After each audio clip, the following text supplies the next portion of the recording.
फल्गु नदी गया बिहार से जुड़ी रहस्य, पौराणिक कथा, भूगोल और वैज्ञानिक कारण सबको मिलाकर मैं आपको यहाँ पूर्ण व्याख्या समझा रही हूँ।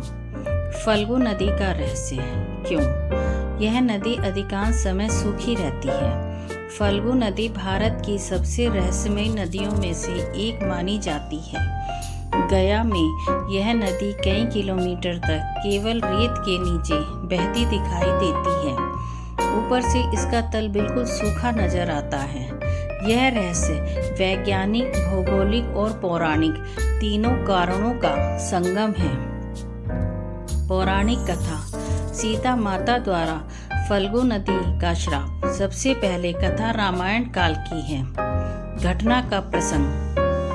राम, सीता और लक्ष्मण वनवास के दौरान गया पहुंचे। वहां राम को पता चला कि पितरों को पिंडदान करने से यह स्थान पवित्र है, अत्यंत पवित्र है। राम लकड़ी लाने चले गए, लक्ष्मण जल लाने और सीता माता अकेली रह गई। तभी अचानक दशरथ जी का आत्मिक प्रकट होना हुआ। दशरथ जी ने कहा, सीते, समय बहुत कम है, तुम मुझे पिंडदान कर दो, तभी मोक्ष मिलेगा। माता सीता ने पिंडदान कर दिया।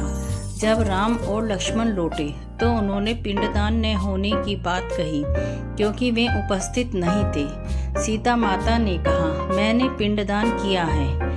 गवाही मांगी गई। तब सीता ने आसपास खड़े प्राकृतिक तत्वों को गवाह बनाया। फल्गु नदी, अक्षण वृक्ष, गाय, तुलसी,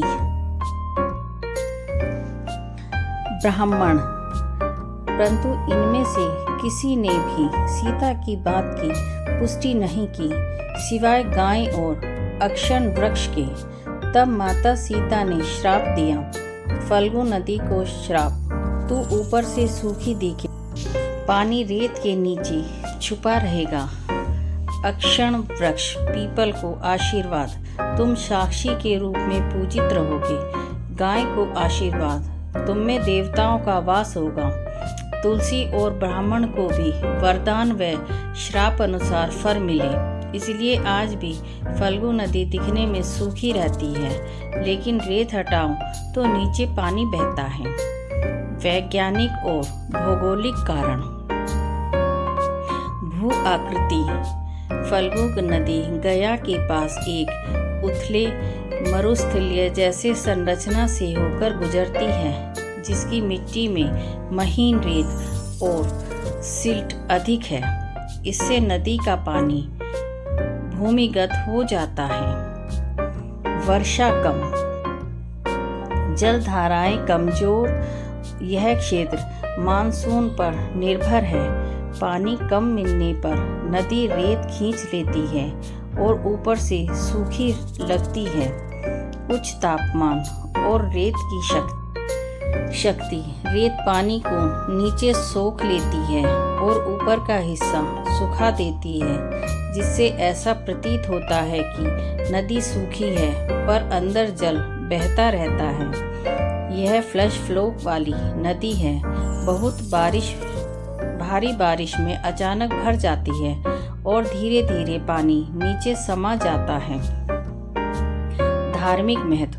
पिंडदान की सबसे पवित्र भूमि गया को पितृ कर्म के लिए सबसे श्रेष्ठ माना गया है, क्योंकि भगवान विष्णु ने इसी स्थान पर राक्षस गयासुर को मोक्ष दिया था। यहाँ विष्णुपाद मंदिर है, जहाँ भगवान विष्णु का पद चिन्ह माना जाता है। पिंडदान में फल्गु नदी का जल अत्यंत शुभ माना जाता है। श्राद्ध के समय लाखों लोग यहाँ जाकर पिंडदान करते हैं। फल्गु नदी से जुड़े और भी तथ्य। यह नदी निर्जना नदी के नाम से भी जानी जाती है। बोध गया के पास से भी गुजरती है, जहाँ भगवान बुद्ध ने ज्ञान प्राप्त किया था। बरसात में यह बहुत उग्र हो जाती है, जबकि बाकी महीनों में शांत और सूखी दिखती है। निष्कर्ष। फल्गु नदी का रहस्य। फल्गु नदी का सूखा दिखना केवल प्राकृतिक कारण नहीं है, बल्कि इसके पीछे सीता माता का श्राप, स्थानीय परंपराएं और धार्मिक आस्था और भूवैज्ञानिक स्थितियां भी जुड़ी हुई हैं। इसीलिए इसे रहस्यमयी नदी कहा जाता है।